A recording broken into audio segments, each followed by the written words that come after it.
Grandmother, Imelda Visa? That's a good question. I actually don't know.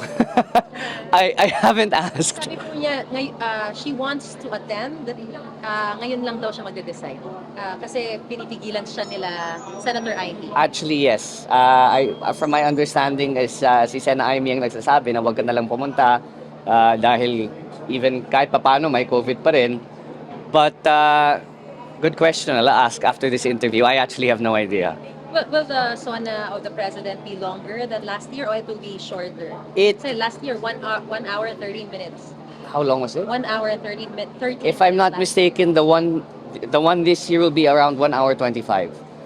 As a general rule, ang sinasabi niya lagi na if it goes over 1 hour 30, 1 hour 45, wala nang makikinig sa'yo dahil it's too long. So he really tries to keep it under 1 hour 45 minutes. Gano'ng karaming revisions ang ginawa until he made it to the final? A lot. No? A lot. Dahil doon nagsimula na nga medyo mahaba eh. Oo. It was much longer than an hour 20, an hour 30.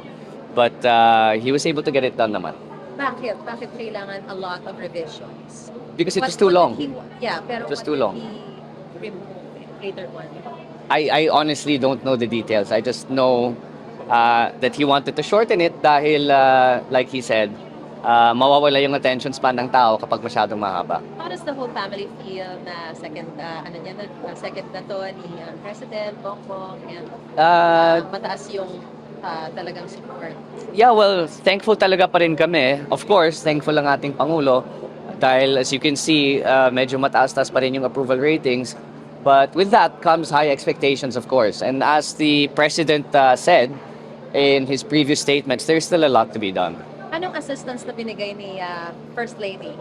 I'm sorry? Assistance that the First Lady gave Ah, the President while he was doing the SON. She doesn't really, hindi talaga siya nakikialam sa mga ganon. It's just him that writes it. And then, yeah, he shows people, asks for advice. Because like I said, it's always nice to have a fresh set of eyes. What kind of support did the First family give?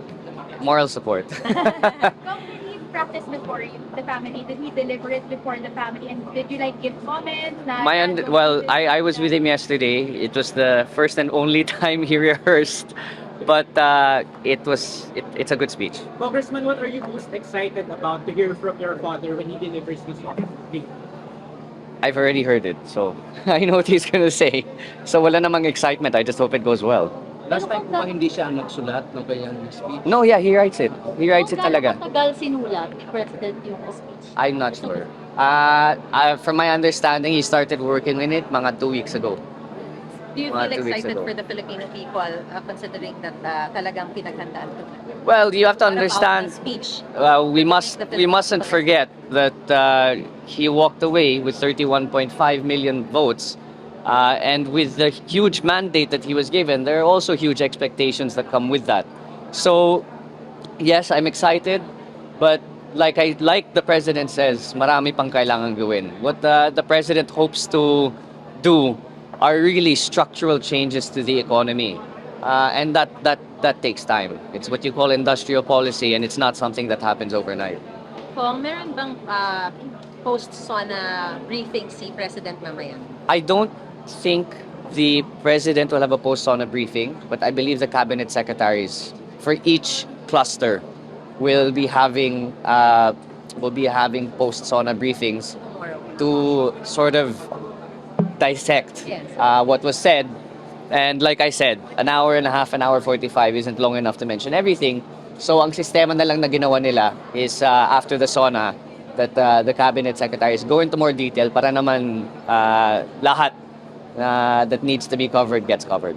Kung your priority legislation naman po this second regular session? Well, I filed already, I think, 106. I am a principal author of, but we just finished our first regular, sorry, not our first regular session. We just finished our session before the SONA, in which there were, I think, 9 LEDAC bills left to be done out of the, I'm not sure if it's 44 already or less, but out of the priority legislation that the president asked of us. So that's what I will be working on throughout the next month.